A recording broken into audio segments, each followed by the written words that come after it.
This is SelfWork, and I'm Dr. Margaret Rutherford. At SelfWork, we'll discuss psychological and emotional issues common in today's world and what to do about them. I'm Dr. Margaret, and SelfWork is a podcast dedicated to you taking just a few minutes today for your own self-work. Hello and welcome to SelfWork. I'm Dr. Margaret Rutherford. I'm a clinical psychologist. I've lived and worked in Fayetteville, Arkansas for almost 30 years, and I started SelfWork 5 years ago in order to extend the walls of my practice to those of you who might already be very interested in psychological, emotional issues. Maybe you're in therapy as well, but would enjoy another perspective. To the group of you who might just have been diagnosed with something and you're looking for answers, or you're having a relationship issue that you just can't seem to settle or find a way through. But also to a third group of you, to those of you who might sit around and tell your friends, that therapy stuff, that's for the birds. I'd never do it. But you're curious enough, or sadly unhappy enough, to want to listen to SelfWork. So welcome to all of you. Starting off in this new year, knowing it'll be filled with both challenges and celebration, it helps to think you have a solid partnership in your life. But if you have conflict or estrangement or alienation within your relationship, facing a new year can be more than daunting and certainly very lonely. Today we're going to focus on what can cause these kinds of problems. But as usual, we're also focusing on what you can do about it. I'll use a couples therapy case from my own practice that shows that even though a problem may seem insurmountable and like the relationship is over, there are 4 attitudes and actions that can help you find your way back to each other and even to love. Our listener email today is a very poignant one from a young man whose relationship with his mom was rocky due to her being abusive. But now she has died because of a second bout with cancer. And he finds himself pushing away from others who love him, except for his 2-year-old child. He wants to understand his actions, and I'll do my best to answer his question. But before going further, let's hear from a great SelfWork sponsor, Athletic Greens, who has a wonderful offer for you, as well as a bonus product. And by the way, I use this every day, and it's really great.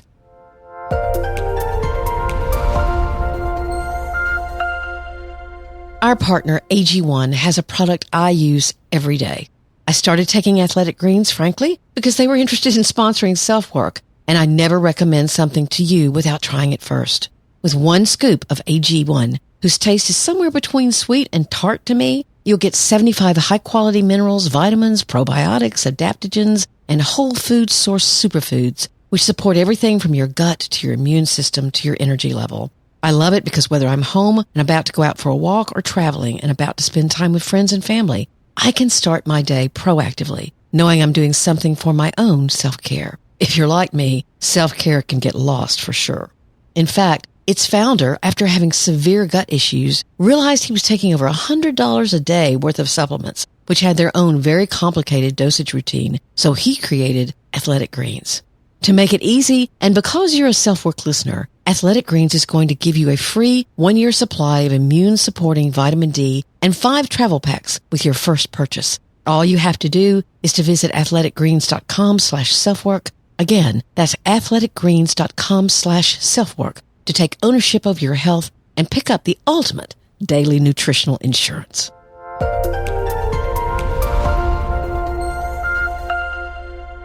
So thanks to Athletic Greens. Maybe they can be part of your new year. So I hope this episode, once again, a second time around, 4 ways to find your way back to love.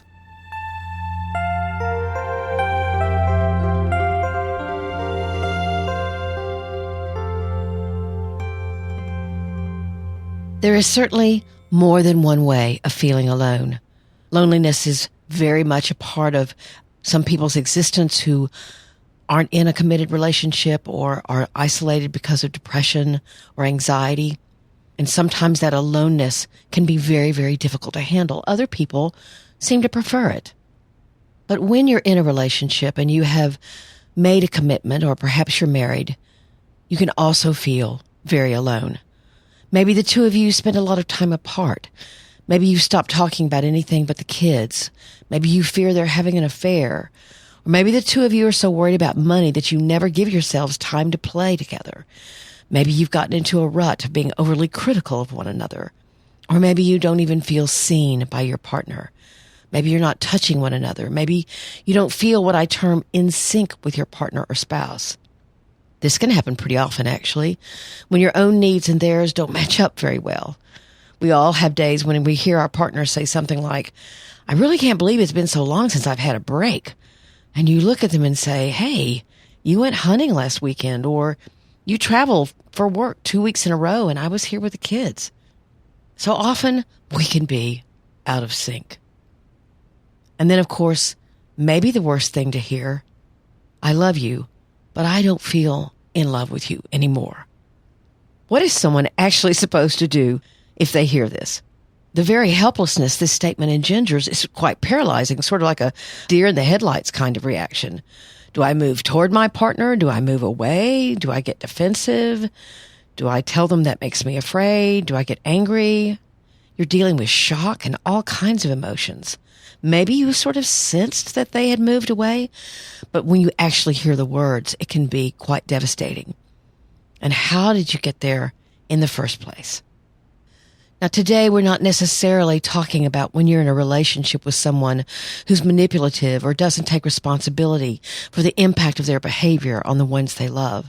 For example, I've done several episodes on trying to love someone who has a personality disorder, either borderline personality disorder or narcissistic personality disorder. And if you're interested, I'll have those episode links in the show notes.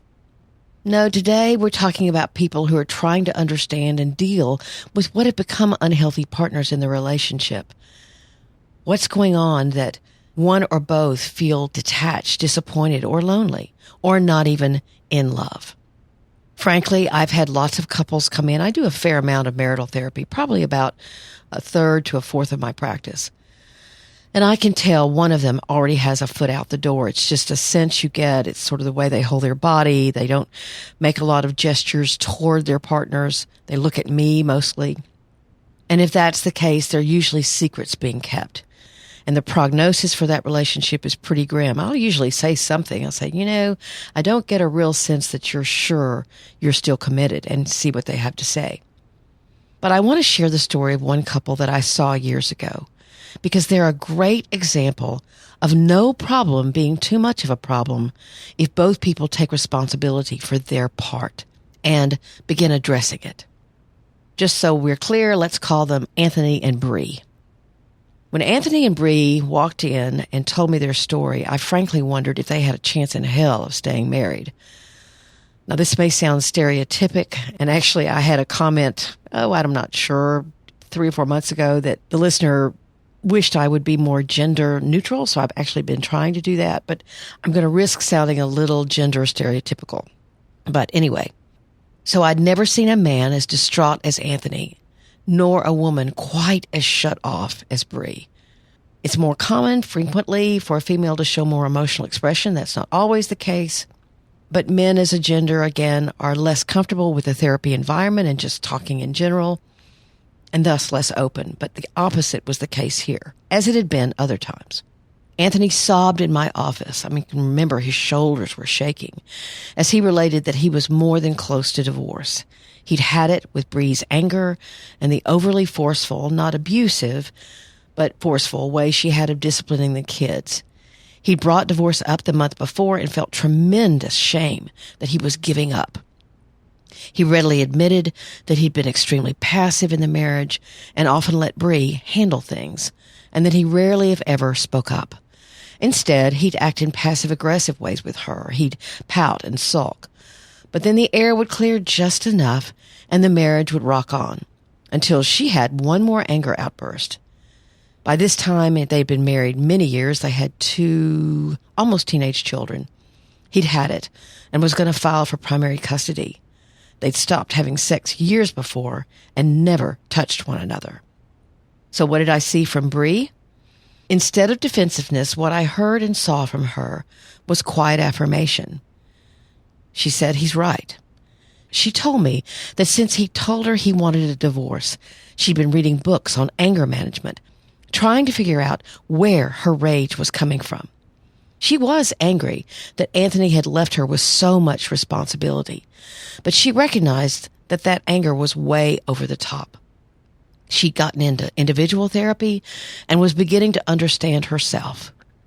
However, she also sadly looked at me and said, maybe I've waited too late. Actually, there was a part of me that agreed with her. In the room that day, it indeed felt like it was too late. However, I gave them two things to think about and agree on that day. One, that the goal of therapy wasn't to save their marriage. This may seem a little contradictory, but if that was the goal, Anthony wouldn't feel as if his voice was being heard, especially not by me. So I looked at them and said, the goal of your therapy in here will be to try to understand how both of your vulnerabilities led to this impasse. And the focus needs to be not on whether you see the other person changing, but are you changing? I want you to do this work purely for you. We'll see what happens in the marriage as we go along. Basically, what I said to them is, even if this marriage ends in divorce, I want y'all to feel as if you have the capability of being the best husband or wife you can be. So you don't leave the relationship in shame. And even if it leads to the two of you being better co-parents when you're divorced, then that work will be worth it. So they both agreed to that. It's a little hard to do it because it's mostly hypothetical or it has to do with your attitude, but I really wanted to get their focus away from the urgency of saving their marriage. Two, they agreed that they'd stay married for another 3 months and no one would threaten divorce or use language insinuating such. Let's say it was January the 3rd, and on that date, 3 months later, they would have a conversation about where they both were commitment-wise. The focus needed to stay on the present, not on the future. Now, this is not a technique I've necessarily only used with people who I thought were literally about to fall off the edge of their marriage. I've used it in other cases as well when the emotional dynamics were very, very intense between the couple. You have to cut things down so they're manageable, especially the emotions involved. So we were off. And, frankly, I was amazed at the end of 2 months the progress that they had made. Anthony was smiling and risking, stating his opinion and his ideas. She talked to the kids about her anger and taken responsibility and asked for forgiveness for the way she'd been treating them. And the four of them sat down and talked about their family expectations, that they needed to play more as a family, get off their devices, and have certain expectations about how anger and disappointment were going to be handled.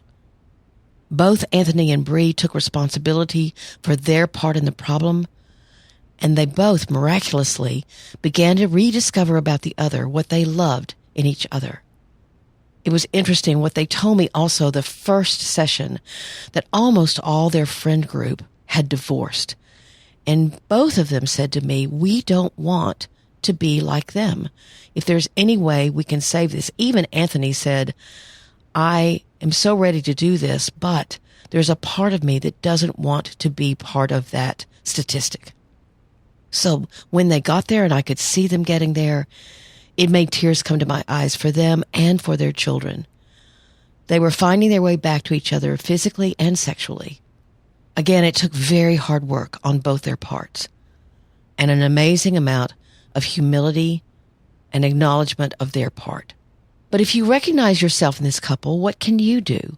What did they do that was essential to get back what they lost? And for today, we're going to be talking about 4 things. First, realize what about the problem is yours. It's possible that this feeling could be more about you than the other person. Your unhappiness, your loneliness. Maybe everything has lost its vibrancy. You could be getting more negative. It's possible you've become depressed.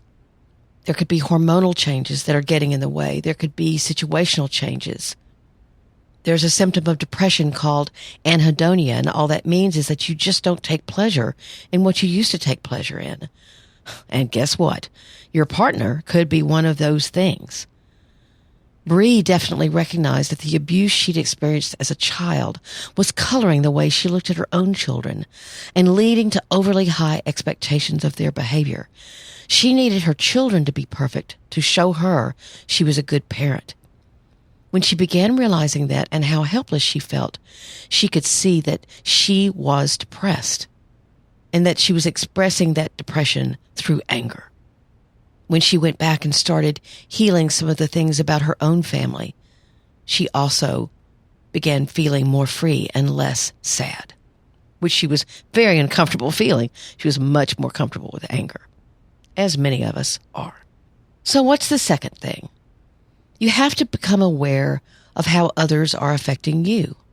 A male patient told me one time, "I can't find one trustworthy woman who doesn't want me for what I can do for her." It was kind of interesting that he chose a female therapist. Now, it was true he had been hurt, and badly, by a first wife who seemed particularly manipulative. But when I asked more questions, it seemed he mostly hung out with men who talked about women very critically. And guess what?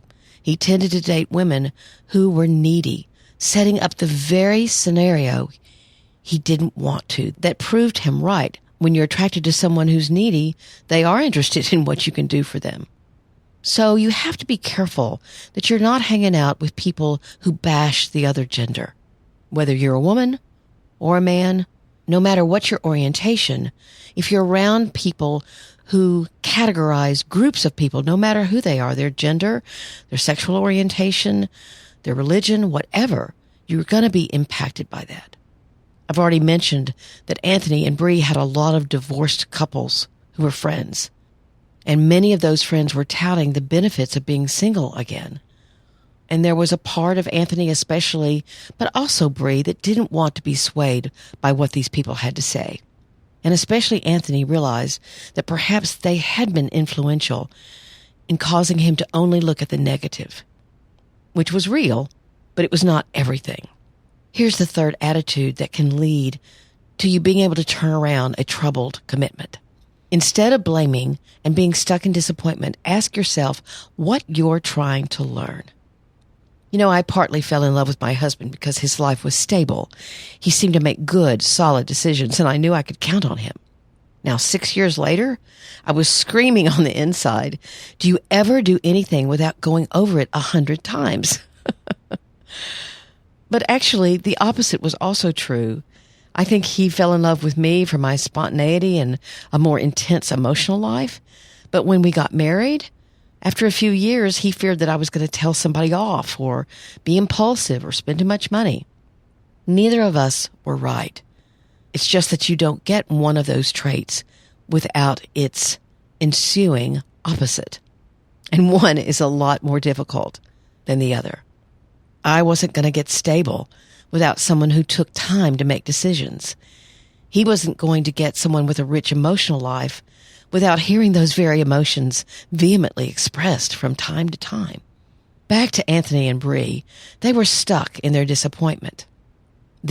I didn't know it would be like this. You chose the person you chose for a reason. Instead of staying stuck, you can ask yourself, so what am I trying to learn by choosing the partner I did? Anthony realized that he loved that Bree's voice was strong, and he actually had chosen her because he wanted to learn how to be more like her.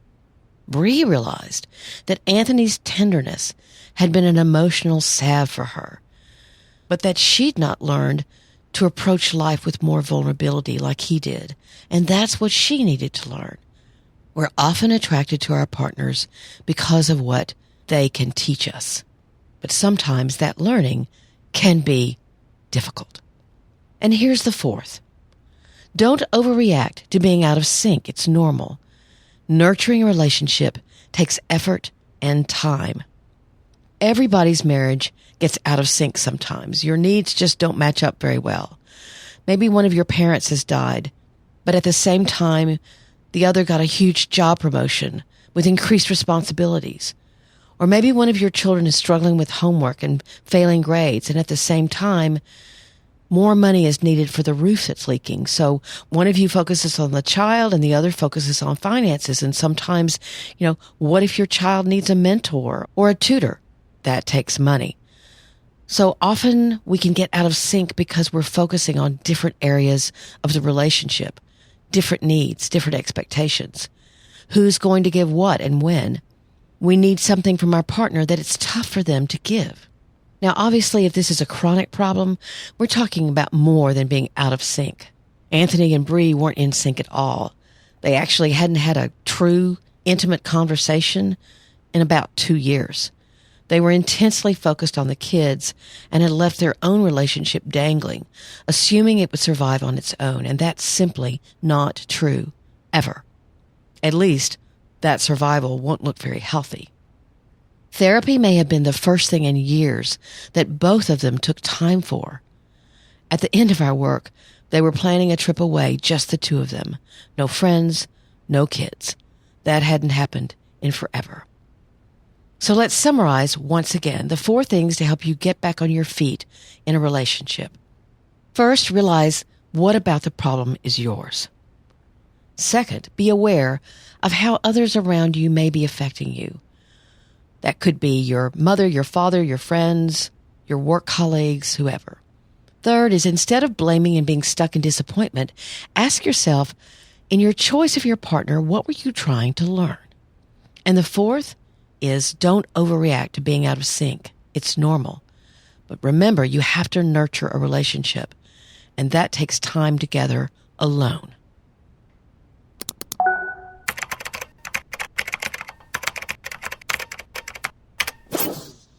Our listener email is from Nathan. It's a very poignant SpeakPipe message and one that probably a lot of you can relate to. Hey, Dr. Rutherford. My name's Nathan. So my mom died a year ago from her second bout of cancer. She was mostly unpleasant to me in my childhood. Not mostly, but a good portion of the time it was pretty rough stuff like, you're a pussy, you're an idiot, and this or that, and I don't like you, but I love you. But she's died, like I said, and I miss her a lot, even though we had the kind of relationship we did. But I find myself pushing basically everyone else away in my life, even my wife to an extent.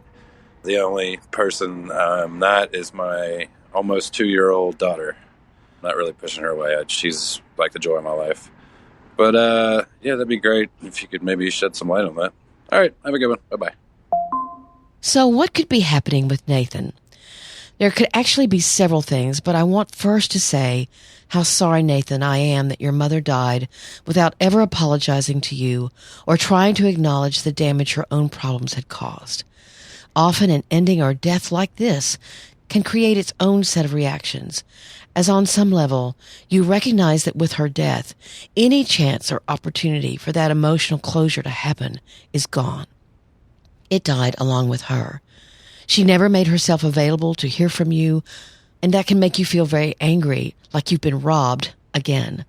Now, perhaps you're not comfortable with that anger after all. She died battling cancer for the second time.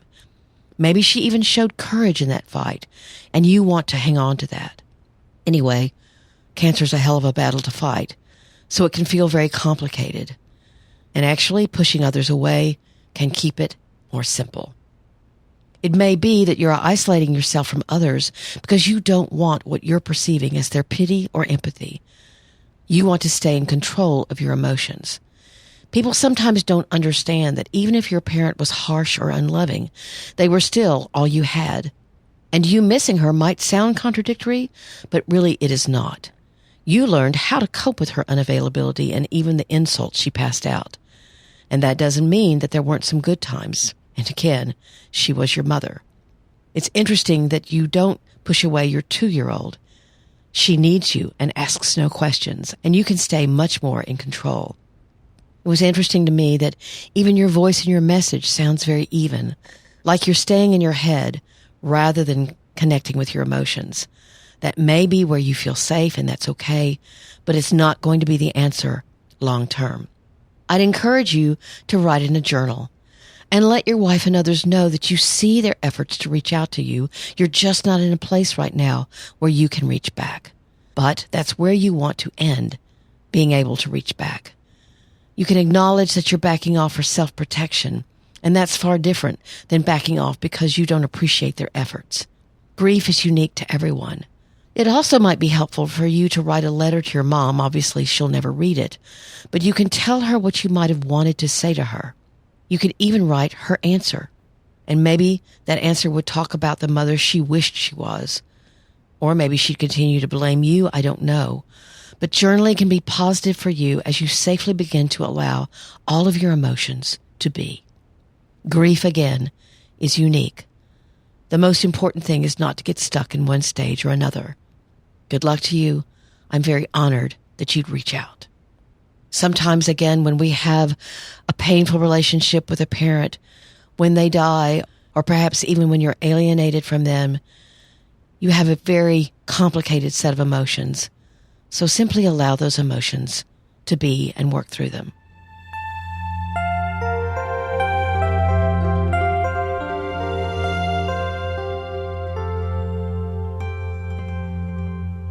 So thanks as always for being here. I'm very grateful to you that you take the time to listen to SelfWork and make it a part of your day or week. And I hope this series of second time arounds will be something you really enjoy. Of course, my book, Perfectly Hidden Depression, is available on Amazon or wherever you buy books or at your library. And I would love for you to pick up a copy, especially if you're someone who keeps pretty tight control over their emotions. You just may not be realizing, unless you respond to the term perfectly hidden depression, that you have things that you've been keeping secret or silent for way too long. And it would be very helpful and healing to address some of them. My book will help you do just that. And of course, to any and all of you who've left ratings and reviews, or would think about leaving a rating or review on Amazon for Perfectly Hidden Depression, I would so appreciate it. As well, for SelfWork, anywhere you listen, especially on Spotify or Apple Podcasts. They're by far the larger of the listening platforms, but all of them are important. If you'd leave me a written review too, that would be awesome. Quite a holiday gift for me and for SelfWork. There are many ways to reach out to me. My website is drmargaretrutherford.com, and you can subscribe there and you'll get a weekly newsletter with my blog post, my podcast, and any bonus episodes or things I'm going to do or be involved in. My email is askdrmargaret@drmargaretrutherford.com, and you can write me a question or a comment. You can also leave me a comment or a voicemail on SpeakPipe, which is found in your show notes, but also on my website. I have a Facebook closed group at facebook.com/group/selfwork. And last but not least, I have a new interactive podcast using the iPhone Fireside app. It's called SelfWork Chat, and it's where you and I can actually talk. So if you go to firesidechat.com/Margaret Rutherford, again, firesidechat.com/Margaret Rutherford, and request access to Fireside, hopefully you can join me there sooner rather than later. I'm so grateful again you are here and are here every week. Tell your friends. That would be fantastic. Please take very good care. As always, I'm Dr. Margaret, and this has been SelfWork.